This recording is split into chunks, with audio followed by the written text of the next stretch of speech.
Hello, everyone, and welcome to Kasparovchess and our recap of round 12 of the FIDE Candidates Tournament taking place in Yekaterinburg, Russia. And who else could we bring to you at Kasparovchess other than Garry Kasparov here to wrap it up for us? A crazy round and perhaps a decisive round in this tournament to decide the challenger for world champion Magnus Carlsen.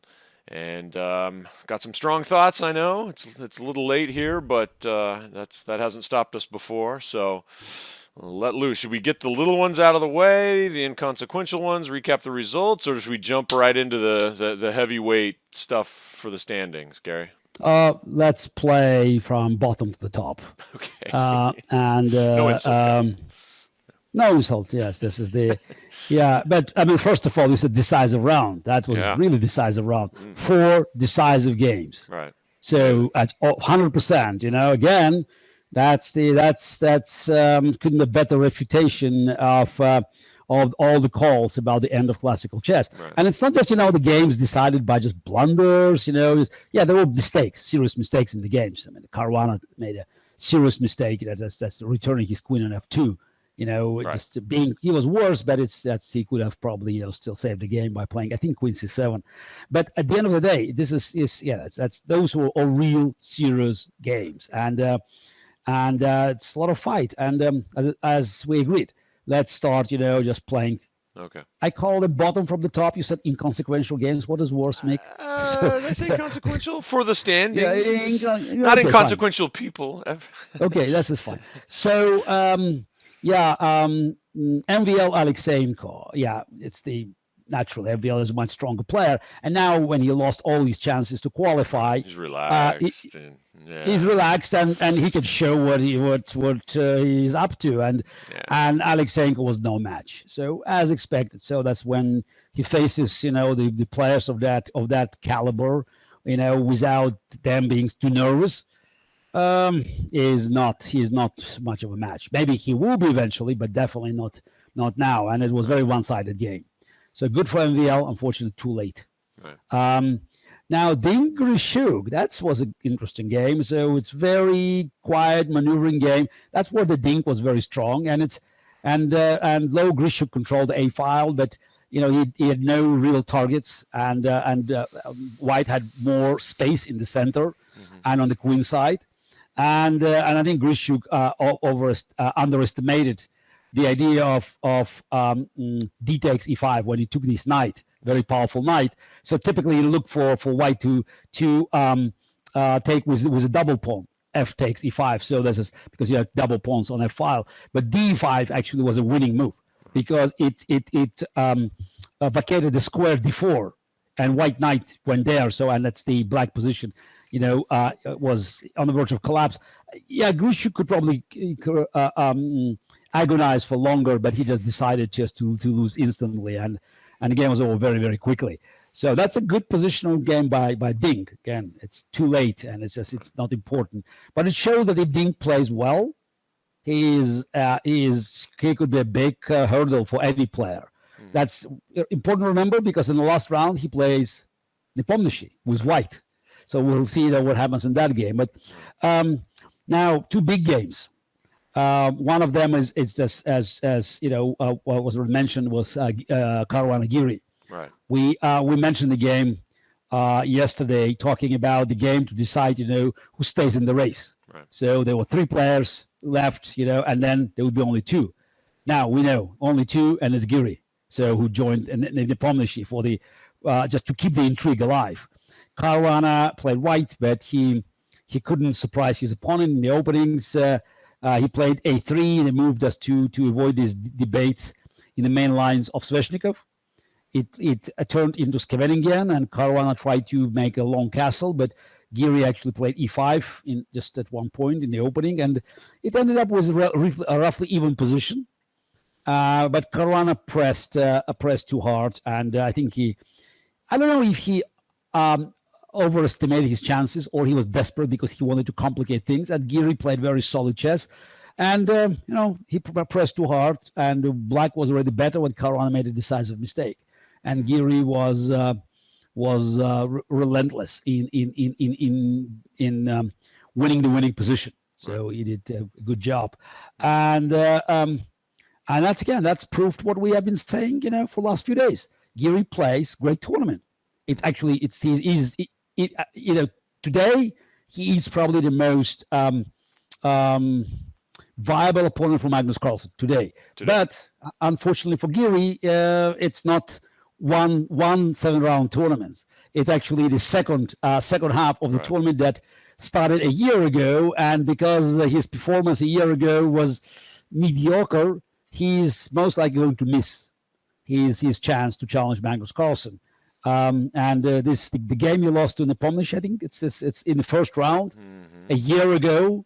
That this game could be hunting Giri for a long time. But now he plays great chess, and it's just, I think, by far the best chess in the tournament, and it's worthy of playing the World Championship match. So it's the. But now we have the big but after that. The big but, yes, is the game Van Hau Nepomniachtchi. Yeah. It's clearly Nepomniachtchi had no big ambitions. He played the Petrov. It was a symmetrical position. White had two bishops, but no big deal. So, okay, in many games, you could see grandmasters actually playing these moves and saying, shaking hands, though they don't shake hands these days now. Elbows, elbows. Yeah, so, and it's a draw. Right. I don't know, whether Van Hau wanted to press, but it's just, he was, gradually making his position worse and worse and worse. And Nepomniachtchi got just slightly better and better and better. It was still, just around, very balanced, just around the quality. But Van Hau kept creating problems. For himself, you mean? For himself, yes. And I would say it's a lousy game. So it's and this game, which Nepomniachtchi won, is all the credit due to him that, he pressed hard, used every chance. At one point they had a symmetrical position, with rook and knight and 3 pawns on the same side. Yeah. But Nepomniachtchi pawn was h1, h3, and white pieces were badly coordinated, and eventually he won 1 pawn. And the only position was still, probably White could hold, but it was too much for Van Hau. This is after 6 hours, he lost this position with no fight. And when you look at these games, Van Hau, Nepomniachtchi, and Alekseenko, MVL Alekseenko, and also at the game that Alekseenko lost to Nepomniachtchi, that's proved what we have been saying. Is that it's the. Yeah, Van Hau and Alekseenko, they simply don't belong to the candidates. And that's the result of no, they don't belong there. This is not about... I know you're an elitist. But they did qualify. They're here, qualify how Van Hau qualified from a Swiss tournament. Yeah. This is not that's a great innovation by Emil Sotowski. Yeah, let's open it. Let's make it more interesting. Right. No, it's more interesting. It actually, it could interfere, with the results of the qualification. It's not about promoting chess. It's about selecting the most dangerous opponent for the world champion. And the fact is that these 2 wins, Nepomniachtchi wins against Alekseenko and Van Hau, when they played horrible chess. Very, very. This is the games they played for 2 games. They played as 2,400 players, if not worse. And these games could be decisive. Credit to Nepomniachtchi. He won this game. Yeah, you got to win. He's not, he was there to collect points. But the fact is that, the Alekseenko played very good game against Grishuk, and a couple of other good games. And he played such a lousy game against Nepomniachtchi. And Van Hau, who played, also a couple of good games, but a lousy game today. I mean, that's probably the worst game of the tournament. It's just, it just tells you that, you have to separate, the professionalism and of the process of selecting or finding the challenger for the world champion and the promotion of the game. This is not about, giving everybody a chance. Okay, that's what we have, I'm not here to use my infamous word about tourists. Mm-hmm. But did we know that before the beginning of the tournament, there were 2 players that could not qualify? Anybody would bet on Van Hau and Alekseenko not having a chance to win.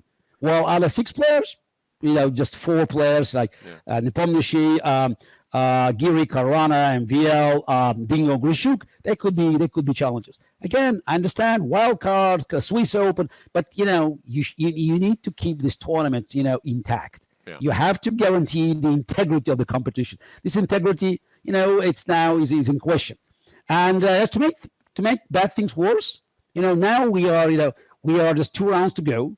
It's just only 2 players. The rest is just it's for the scores. That's the games are irrelevant.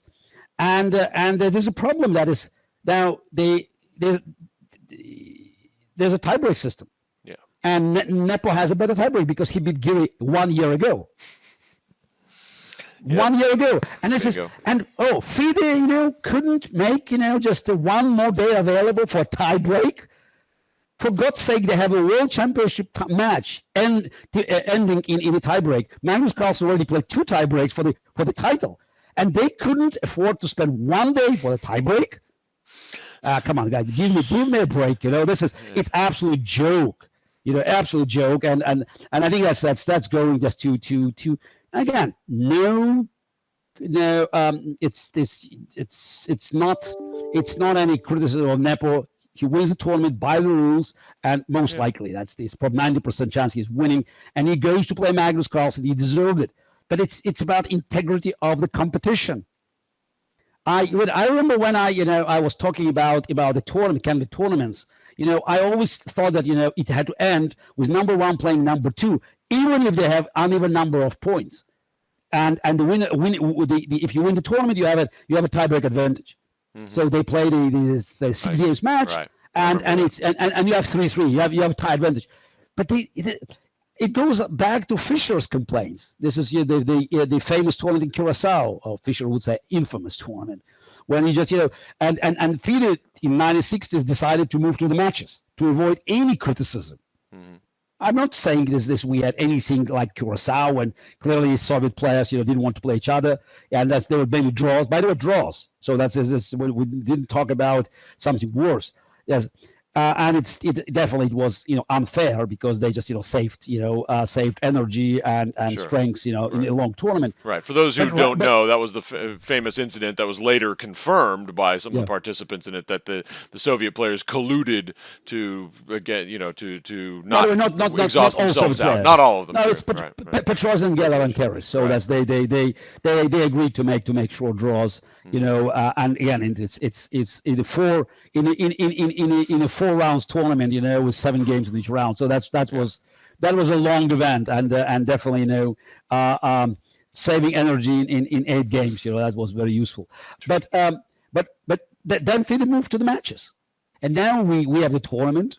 And it's just we're going to decide a tournament based on tiebreaks. By the way, that's one of the reasons that Karakin qualified 4 years ago, right. Or how many years ago? So in Moscow, because this is before the last round, he tied with Caruana, but he had a better tiebreak, and Caruana had no choice but to play for win with black pieces. Right. FIDE had to learn from this experience, because it was absolutely wrong. This is, if you have 2 players, tying for first, you just, all you have to do is just, give them a chance to play tiebreak, because tiebreaks are just, are universally accepted, even in the World Championship matches, like penalty shootouts. Mm-hmm. So, and I think that definitely makes this exciting competition just a little bit, just inferior in my eyes. But again, it's kudos to all the players. They keep fighting. Yeah. So we are seeing a lot of interesting games, and I have no doubt that the last 2 rounds will not disappoint us. Mm-hmm. Giri has to try, and we'll see what happens in the game. Nepo, MVL. Will Nepo try to make a quick draw with white?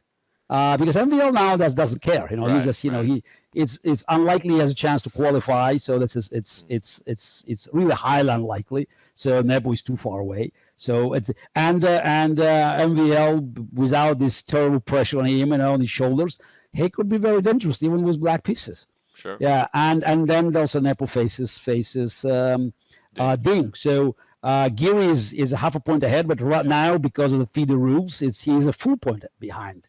Actually, full point behind Nepo. Essentially, yes. So, but he plays Grishuk with black.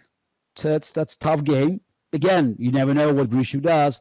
So Grishuk may, play beautiful chess and Giri's quest, or he could play the pool game. So, and the last round, Giri has Alekseenko.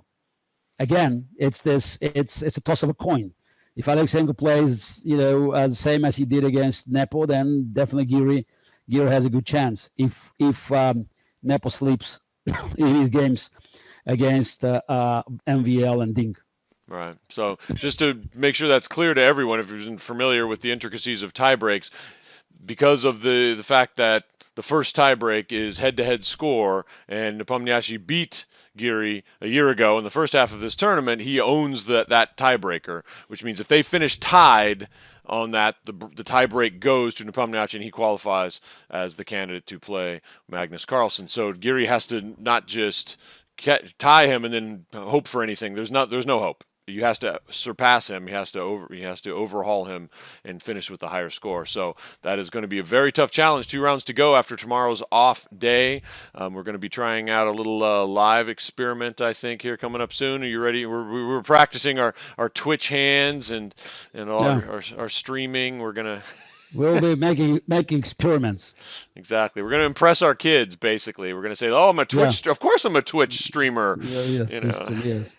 I hope we'll not make terrible blunders and oversights to make ourselves laughing stocks in their eyes. No, come on. We're not here to compete with the computers or anybody else here. I think everybody, just delighted to hear the stories and hear the opinions. And we definitely have stories to tell, Mig. That's as storytellers, we can definitely give them, just a big handicap. Like I say, when a computer can tell us about Curaçao 1962 and Soviet collusion, then we'll really have some competition for you. But until then, and until tomorrow, this has been Kasparovchess. Thanks, Gary. Okay. And all the best. So see you guys tomorrow. See you tomorrow, and then we'll got 2 rounds to go at the FIDE Candidates Tournament right here at Kasparovchess.